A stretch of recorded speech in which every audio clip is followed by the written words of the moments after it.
Why do you lose self-control? Have you ever experienced that you know what to do? You actually know the steps you have to take in order to achieve a specific goal, but you just don't do that?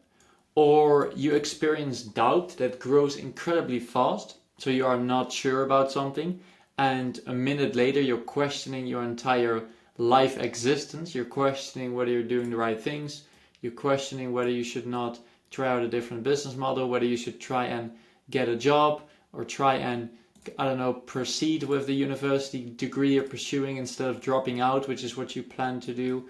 Anything. You go from confidence to complete chaos in seconds. So you feel really confident, on top of the world. You feel that you can do anything, that you have huge potential. And then the next moment, you're pretty much doubting whether success is even possible for you. You think that there's so many struggles that you're not able to overcome that you think it's just not possible. You lose motivation, discipline, and your focus very quickly. So one moment you're very disciplined, you do what you should do, you're very focused. The next moment you're sitting on the toilet with your phone, scrolling through TikTok, you're eating while you're watching a YouTube video, you're doing whatever, you're eating the bad foods, you're just not staying true to yourself and sticking to your word. And this is one side of the equation to why you cannot control yourself. I'm going to explain in a second why this is the case. But this is kind of the symptoms on one side. On the other side, there is things that you do on complete autopilot. So you might actually eat junk food without even being aware of it. It just happens so fast. You might lose control of your actions completely. So whether it's like sending emails, and suddenly you open YouTube and you start watching videos and you weren't even aware of that it happened. It just felt like it was so automatic that you could not control yourself, that you could not stop yourself.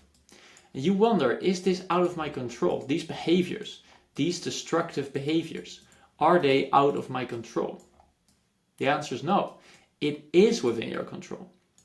You can actually control your actions as well as your thoughts.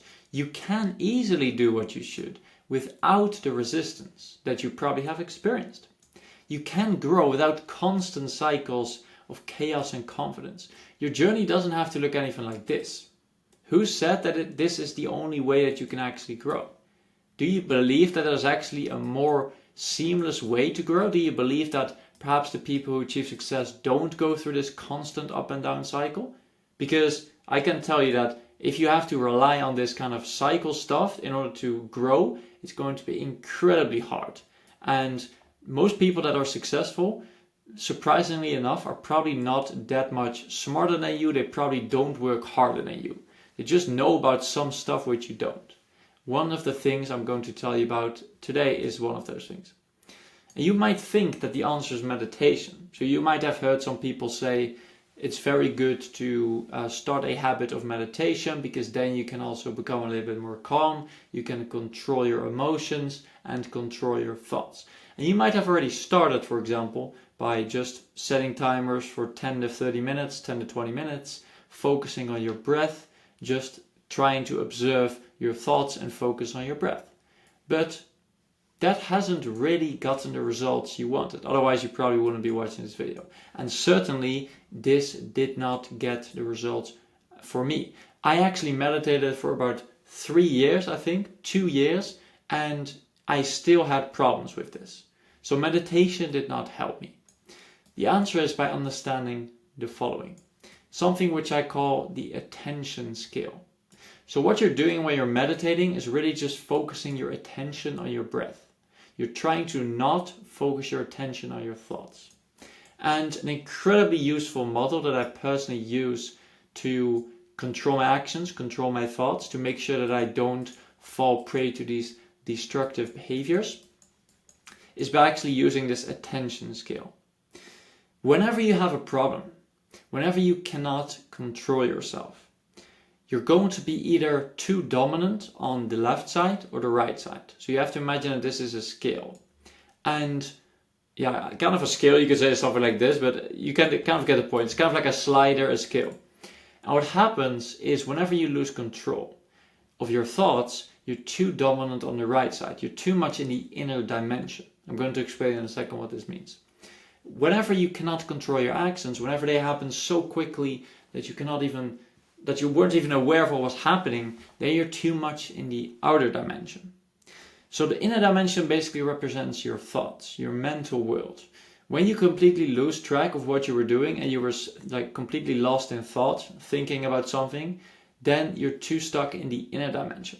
And what happens in the outer dimension, if you get stuck in here, is that you just get stuck in like the environment. So for example, like a video catches your attention and you weren't even aware of the video, but because you were completely engrossed in the outer dimension, you clicked on the video instantaneously and your attention got stuck, and then you suddenly forgot what you were doing because you were stuck in the outer dimension. So the key to understanding the root cause of these problems is to understand that wherever your attention is where your control is. So if your attention is fully in the inner dimension, you will not be able to control yourself. If your attention is fully in the outer dimension, you will not be able to control yourself. The solution to this is to place your attention in the middle. Try and also observe your thoughts while at the same time observing what you see in your outer reality. When you do that, you're not going to be stuck to either one of these poles, and you're going to have control over what happens in your environment, over what you do, over your actions, as well as you're going to have control over your thoughts. And this is really how you're going to get that control back. So this is how it works. You just place your attention in the in the center of this attention scale. The next time that you feel completely taken over by thoughts, by emotions, by something in the inner dimension, just try and put your attention on the center. Try and see your thoughts. Definitely don't try to focus your attention on the other side, because then you're just going to get the opposite effect. But try and see the thoughts as well as see what's happening in your environment. The next time that you lose control of your actions and you suddenly click on a video that you weren't even aware of you clicked on, or you eat something that you weren't even aware of you made the decision to eat, try and also see your thoughts. So try to see your environment and try to see your thoughts at the same time. This has been an extremely effective strategy for me to really control myself. It's not about discipline. This is more about controlling your attention, which is not that hard. You just have to make this a habit. So if you're interested in going deeper in this, I do actually have a link where you can book a call with me and we can kind of have a chat about this a little bit more serious. If you're a little bit more serious, that could be for you. Otherwise, definitely remember this scale. It's going to be very useful for you when you lose control of yourself, and hope that you get some amazing results of this. Looking forward to seeing you in the next video.